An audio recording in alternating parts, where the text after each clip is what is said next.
Good, we're prompt. All right. Okay, I gotta stop that. Yeah, cool. Well, hey everybody, we're back. We're It's back. a week after Thanksgiving, and I'm Jeff Salzman here with Ankur Delight. Hey, Ankur. Hey, Jeff. Oh, it's good to see you. Yeah, good to see you too. And Ankur and I have the Daily Evolver live every Thursday at this time on YouTube live, and we talk about the world through an integral lens, or die trying. So Or evolve trying. yes, or evolve trying. Thank you. I like that. All right. So Ankur, what's our topic today? Okay. I have two agenda items. Okay. One is it's a plea. It's a plea to the public for information. And the second is about you. So I'll just do the public one. Yeah, sure. I often have conversations with people that are really expressing disappointment in the people in our government and kind of complaining, man, why are the people in government like this? Why are the people that we admire not in government? And so I'm just going to put this as a question to the people, and I want to talk about this next week or the week after. In every stage of development, like, who does the government attract, and like what is being sung to there? Yeah. And kind of what can we learn about that? And then, like, in this beautiful next phase, hopefully we'll get to who will attract. So Yeah. for the people that are listening to this who are not involved in politics on either a local or national level, why not? Not like a guilt trip, why not? But like, actually, what are the good reasons why you're not doing that?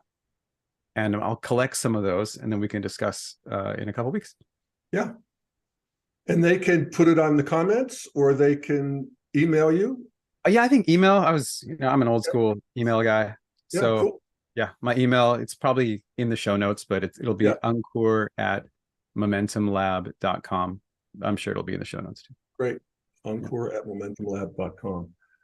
Yeah. All right, cool. It's a great question, isn't it? Yeah. And what is evolution doing, if anything? So, or are we just, fucked? But that's we'll table that till then. That's And the future. And then the second part is to go a little bit into the past and how we got yeah, here. And you had an offhand comment in our last show 2 weeks ago that you could remember every moment where you got to a new, I call them spaceship levels, but a new stage of consciousness. yeah, And you had this like really crisp, like, oh yeah, I remember that moment that happened. So I was yeah, wondering if you would take us through your journey this time. yeah, yeah. I'm happy to. And what we're talking about here is basically the stages of development, of human development, through awakening into I am, through to traditional, modern, postmodern, and all of the stages. And we have a link to a good explanation at the Daily Evolver site of that, so you can check it out or even follow along. And the one thing I would say in advance is that when we talk about moving from one stage to the other, I think a lot of people have very significant memories of the thing that put them over, the thing that where they realized I'm moving it, I'm in a new world, and that happens to individuals, and that happens to cultures too. So there's a sort of a collective expression of this as well, and we can look at that as well.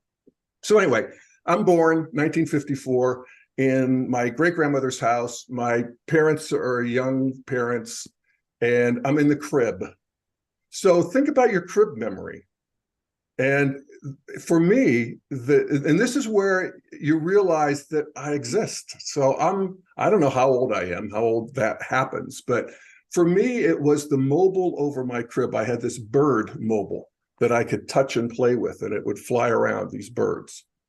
And I remember the cardinal, and I remember the bluebird, and I remember differentiating these birds. And this is the awakening of I am. This is where the whole world shifts from sort of an oceanic embeddedness, which is what we have as newborns, where we're embedded with mother in the world, to where we start to see self and other. And this is a big move in development. And some animals have self-awareness. I mean, they have that mirror test where the elephant touches himself in the mirror and, kind of has self-awareness. Some fish have it, apparently, some birds, but humans, we really run with it. So there's that. And this is the awakening into consciousness that humanity did, however, 200,000 years ago or whenever it was. And so there's that. And we all have that kind of memory, I think. And well, then just to say, yeah. I have no memories of my early childhood. Really? I mean, like hearing you say that, I just totally cannot. It seems magical to me that you would remember something before you were 3 years old. Yeah. Yeah. And it was because we moved when I was almost 4 years old. So I know it was the house where it was. And these first couple levels happened in this house before I was 4 years old. But yeah, that's interesting. And it would be possible something to ponder. Is there a memory you could find, or what does that even, how does that even, matter to you? Yeah, I mean, it's just cool for me to know that it's possible that humans can have memory at that early age. Yeah, I didn't know I that. actually remember thinking about the birds, in my crib. I mean, I remember having sort of relationship with them, and that's this, move into self and other. Didn't happen before. So then there's the move into what we would call tribal, purple, sort of a magical world. And this is the magical world of spirits, and where you can fly if you put on a cape, or there's real monsters under the bed. And for me, this happened when I was, I think, probably 3 years old. And my mother and my sister and my grandmother went to the church. They had this ladies' aid kind of thing that they went one night every week, and left me with my father. And I loved that because I loved my dad. My dad was young and we had a good time together. But my dad would, after dinner, when they would leave, he was reading the newspaper, and he fell asleep in his chair with the newspaper over his face. And that happened, And so I remember I was running around. I was kind of happy because nobody was, watching me. And I looked out the kitchen window and I saw a bear walking up the driveway. And we lived in the edge of the woods, and there were bears. And then so I screamed to my dad to wake up. There's a bear walking up the driveway, and he wouldn't wake up. And then I went to the bathroom because the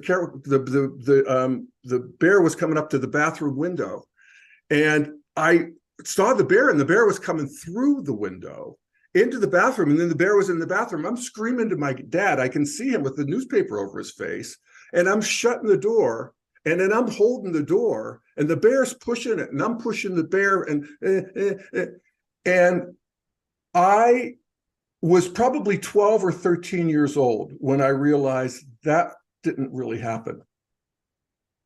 That was a dream. But it was what it would be in the category that you hear in sort of literature in the Bible and stuff, a vision. It was like, and I could even look at it through sort of an indigenous spirituality, that you're visited by a spirit and you're awakened into the world of spirits. And I remember that it changed me. I became fearful.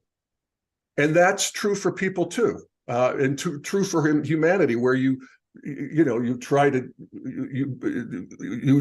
assuage the spirit, you work with the spirit world.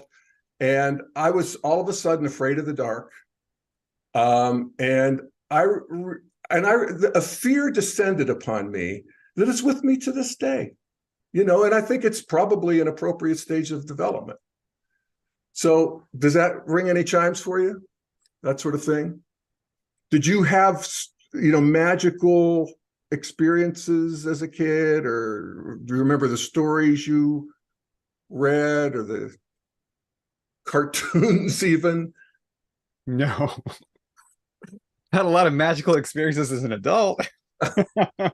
Yeah, well, that's actually important to note, is that from an integral perspective, we want to recontact all of these stages, including the stage before I am, where it's just sort of awareness without thought or identity. And that's actually the stage we contact when we are in deep meditation. Yeah. Awareness without thought. How delicious is that? It is, you know. But then you have these other stages that come online. So now it's spiritual. And then the next stage is one of the things we'd say about that sort of earlier stage where you're in the spirit world is you're not really completely differentiated from nature and from your tribe, if you will, or your family. So the next stage is a hard differentiation where we move to the egocentric stage of development, where not only I am, but I am powerful. And I can act on this world.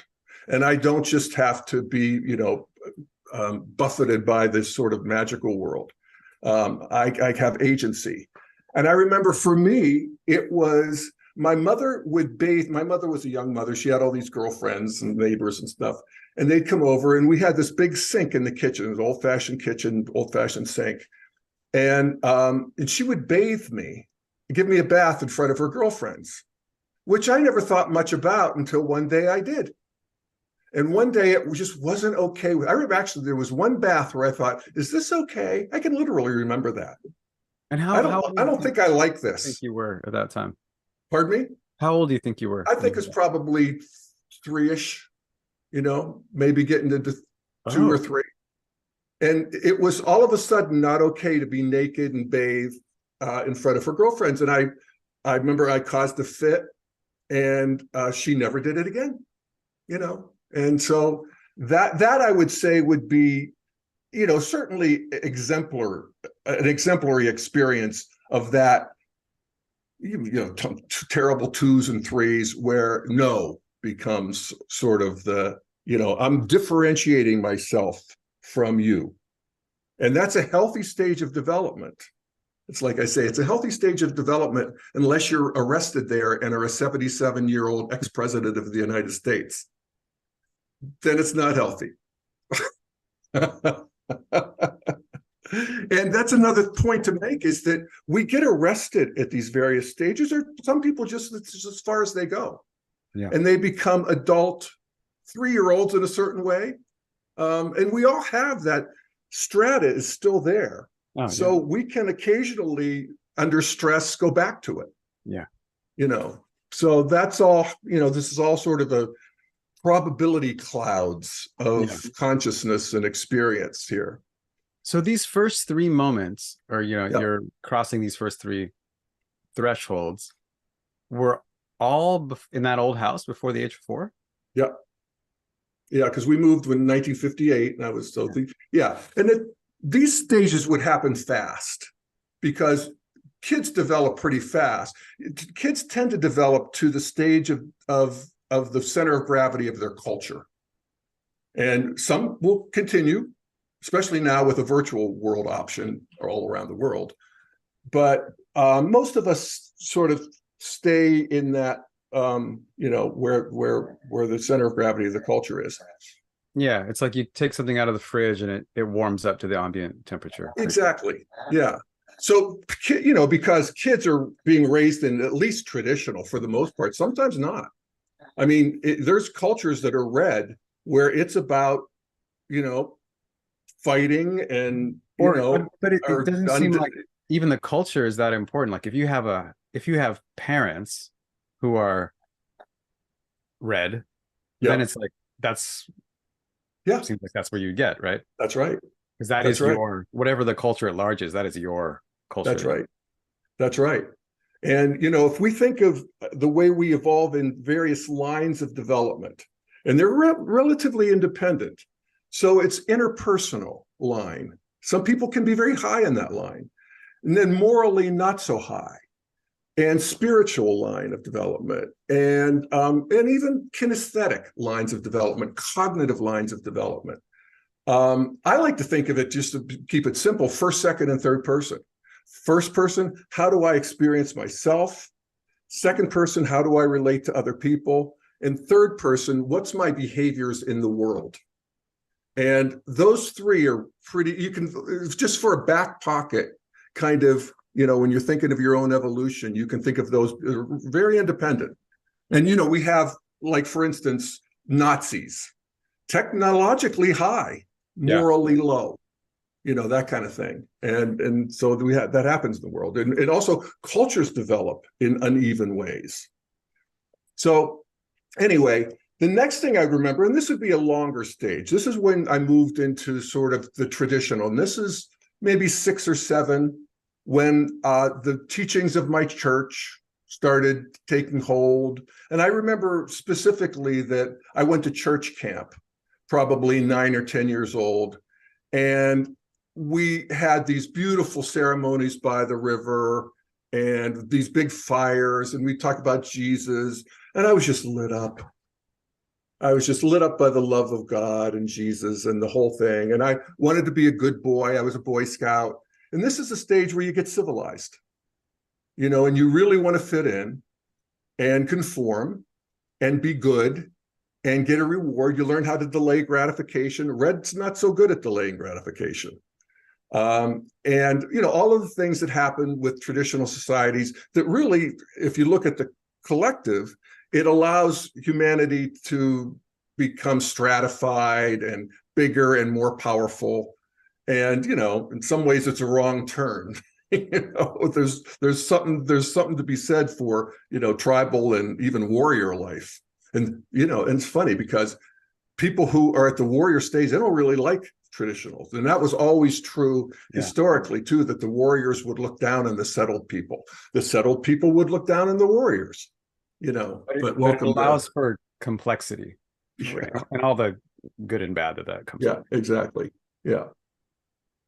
So I would say that was a really wonderful part of my life, and I felt, safe and at home and loved, and God was in His heaven, always right with the world. At least in terms of the worldview. Yeah. And I had my miseries, but that was the worldview.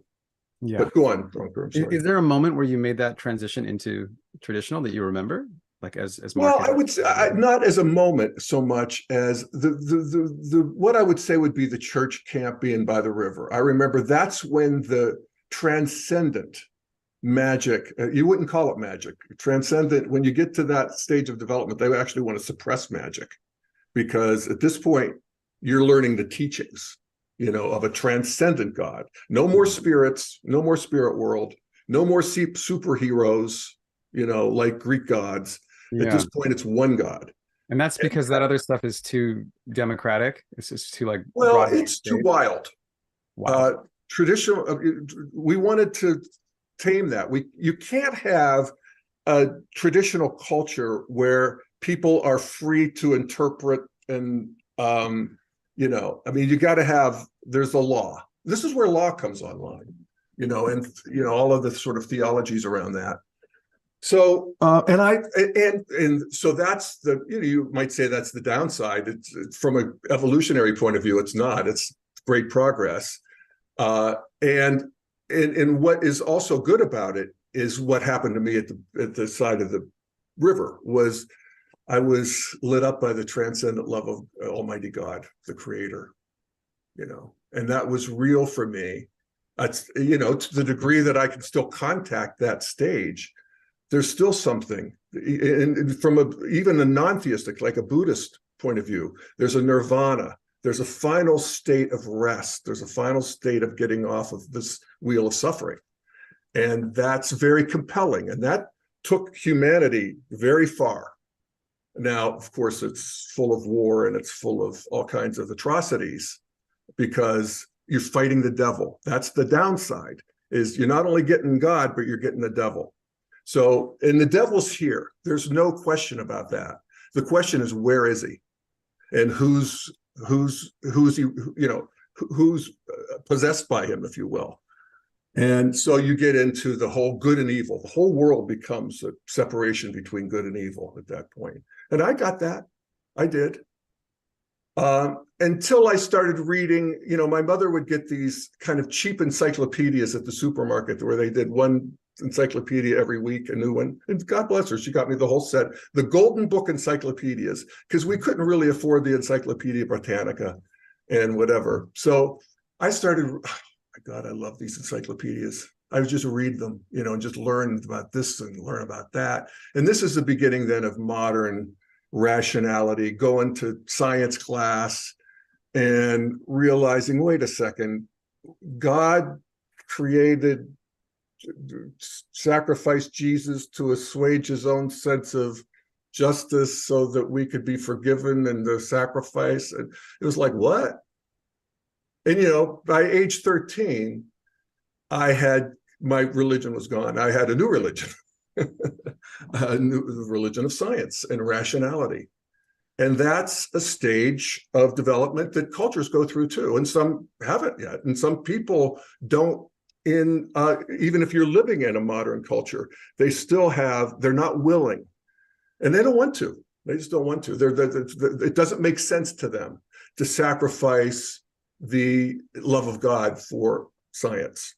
They can, again, a modern culture, people are pulled all kinds of which ways, but in the sort of heart, there's a term in developmental psychology that the self-sense, just this Jeffness, or Ankorness, is where's that part going to be? And some people just stay at traditional. They can work modern jobs, they can do math, whatever, but their hearts are traditional.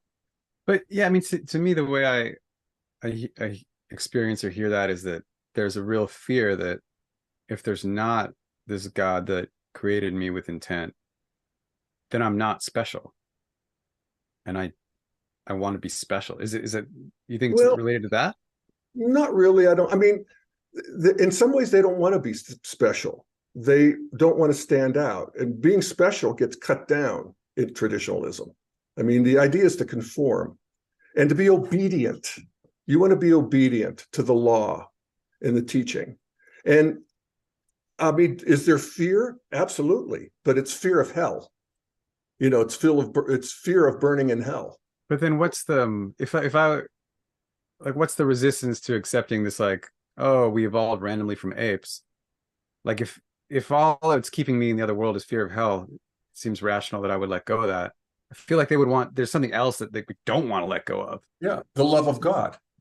Right. Maybe that's what I mean by feeling special. Yeah. Just like, yeah, fear, that's right. No, that's true. Absolutely. And that, I am in charge of my own salvation in a sense. But I don't know even if they think it through that much. It's just when you're raised in a religious culture, you don't sort of have a view of it. It's like fish in water. You know what I mean? It's just, you don't even notice. Except that, you're afraid of, what God might do to you. There's, any malady or illness or misfortune can be the punishment of God, or the devil's trying to get into my psyche, or they don't think of psyche, but I'm being attacked by evil spirits. That's I don't want to say that's real. From a rational point of view, it isn't. But from a traditional point of view, it is. And it's not a defect. That's the thing, is that it's actually a feature of that stage of development. And so from a modern perspective, people, every stage wants to see the other stages as somehow defective, co-opted, stupid, misled in some way, or they're being motivated by something that they shouldn't be. No, they should be. And this, and that's where that's in some ways the gift of this integral thinking, is that you get to really appreciate people where they are, and you also get to protect yourself from them. You don't have a lot of delusions about what they're capable of, as we're seeing in, these battles around the world that are one sort of theology against another. It's brutal, man. And modern people don't want to be involved in that shit anymore. But, you know, they keep pulling us back, as they say. And so anyway, that makes some sense. Yeah. I mean, I want to get back to you. All right. Okay. So yeah, so then I, become scientific, and I completely lose my religion. And I start reading politics, and I start getting into Ayn Rand. And Ayn Rand is a complete materialist. So I went full on into materialism. Yeah. And, not only am I not religious, I'm anti-religious at this point. And I actually got kicked out of my church because I was a mouthy teenager, and it caused a schism in our church. And I don't want to get into all that because it's a longer story, but, it all turned out fine. In a way, my dad, God bless him, he was like, you just speak your truth, Jeff, Wow. Because he wasn't really buying religious stuff either. He would, he allowed it, but he didn't go to churches. But he wasn't speaking his truth. He was just like chilling with the newspaper. And he's like, you go ahead and speak, right? Well, my dad, when I talk about this vision of this bear and my dad, I mean, what the realization there is that nobody can protect me. I'm vulnerable. That's the realization that my dad, I used to just think, I was safe. No, that's that move into fear. So my dad would never, in reality, that's one of the reasons I realized that it had to have been a dream. I experienced it as something that happened to me through elementary school. I mean, I just thought that happened. I don't remember how it ended particularly, but I thought it happened. Wow. And my dad was a wonderful guy. He would have woke up and protected me, whatever. So but still, you realize another person can't really protect. You're really just an ant in the sidewalk. That is actually, anything can happen to me. And that is terrifying. And that's a terror that stays with us, and it's always down there. We put these other stages on top of it to try to, civilize it, if you will. So anyway, and then we figure it out rationally, and then this is the dawning of we no longer are you being attacked by spirits, but we have psychology. So we have Freud, we have the unconscious, and I got into all of that. I got into all kinds of self-help books, and so that and that would be my modern stage. And then I went to college. And I had a political science professor. I was a political science major. And I remember that he taught this, what he called the theory of self-blame. And it was the idea that, and he was talking more in terms of foreign policy and geopolitics, that the appropriate orientation to see like America's role in the world is, what do you do? What's America doing to make this wrong? Or what's America's role in the bad shit that's happening in the world? Like, what's our involvement, either to exacerbate it or to mitigate it? So it was Chomsky-like in a certain way. Yeah. I think it was probably pre-Chomsky, or at least he wasn't as famous as he was. And maybe we even read him now that I'm thinking about it. But at any rate, that was the beginning of my the nationalism cracking. Because, traditionalists are not only religious, they're nationalistic, very ethnocentric. They still identify themselves very much by their ethnicity. And nationality. I didn't so much ethnicity because that wasn't important. I was a white guy, whatever. Well, it was like equivalent at that point, right? It's like this was the dominant thing. It's like, I'm American, I'm white, right? Exactly. So yeah. So then that cracked me open into sort of a world-centric view. And by the way, when we talk about moving from egocentric to ethnocentric to world-centric, and world-centric in terms of the modern consciousness is, I'm world-centric in terms of the planet. I can see the planet, I can see the exteriors. I can see how you have to mine the iron ore here in order to make the steel here, and I see all of the systems of the modern world. But I'm not seeing the interiors. And that's the realization that comes online at Green, or the move into postmodern, where not only you're beginning to question your chauvinism, basically. And that was sort of right. That's when the culture was really doing that. We're talking the 70s now. At this point, I'm drawn to move to Boulder, Colorado. And Boulder is a green enclave, and it was then too. And so it was that was my move into postmodernity. And I would say that my college class was the thing that really cracked me open to that. But then I started to be interested in other cultures and the self-blame thing. And I moved to Boulder, and then there's this whole big new spiritual world. I wasn't really interested in the spiritual world so much, but I was interested in doing est and all these psychological processes. And reading about it, doing all kinds of therapies, all kinds of seminars, all kinds of workshops. And at this point, I'm living out gay. I couldn't have done that back where I grew up. And so that would be my postmodern phase.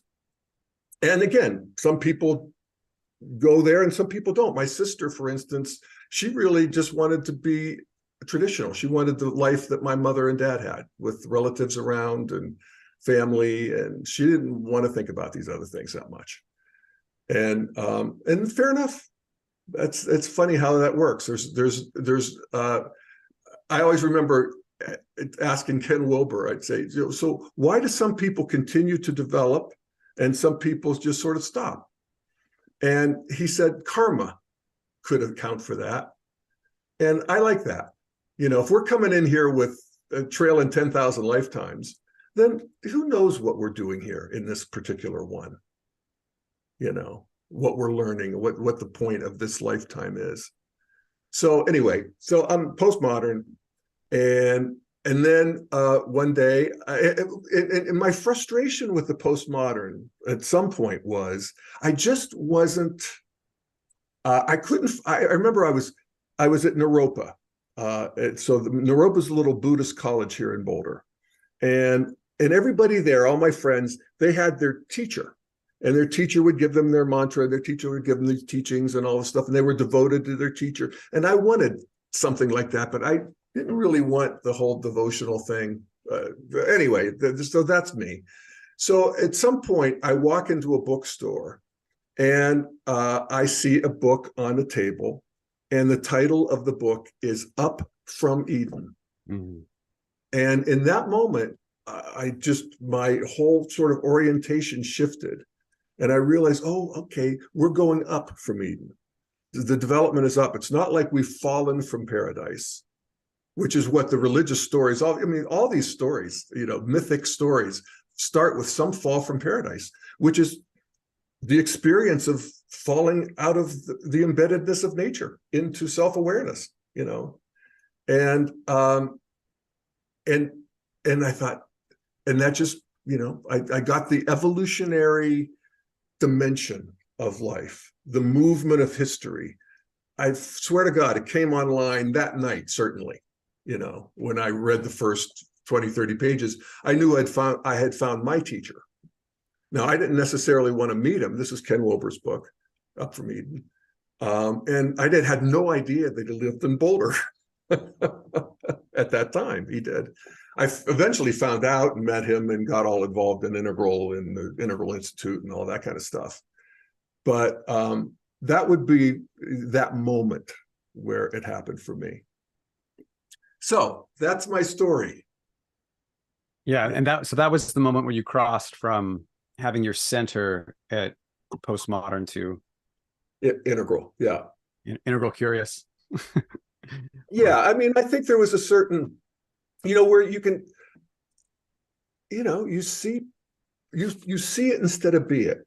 And that's the sort of move into Integral, is that you not only see, we're talking about becoming world-centric and world-centric in the exteriors, and then world-centric in the interiors in terms of cultural sensitivities and, the karmas of history and, all the oppression and all of that. And then you become, and we talked about this, you become actually cosmocentric, where you see the whole world as an object instead of something that I'm subjected to in a way. And then you can see the history and you see the movement of consciousness and how consciousness evolved, actually, and culture evolved as well as, so we have the first person evolution, second person evolution, consciousness and culture. And we well knew about the third person, which is the development from, molecules to beings and all of the technological, all of the all of the exterior world. The evolution of that was clear. But the evolution of consciousness and culture is the thing that comes online at integral, I think. Yeah. Well, thank you. That's really what I wanted to do, is just follow that little thread from last time on these moments. And I love that you have such precise recollections of them. Yeah. Like little tripwires into the next phase of your life. Yeah. Yeah. I mean, and so I would, so did you find any tripwires as you think about it? I know the first few are okay. I wonder, just because we've gone for so long today, I wonder if we could talk about that next time. Sure. Because I actually, it brought up a lot of questions for me about good. because there's so many that I did not remember, so I just, and I have no idea if I'm unusual or if it's just many people have the same experience, but maybe it's something we could talk about in a future episode and ponder in the meantime. Yeah. No, fantastic. I love that. All right. Well, what fun. Thank you, Jeff. Thanks, Ankur. See you next week. Thanks, everybody.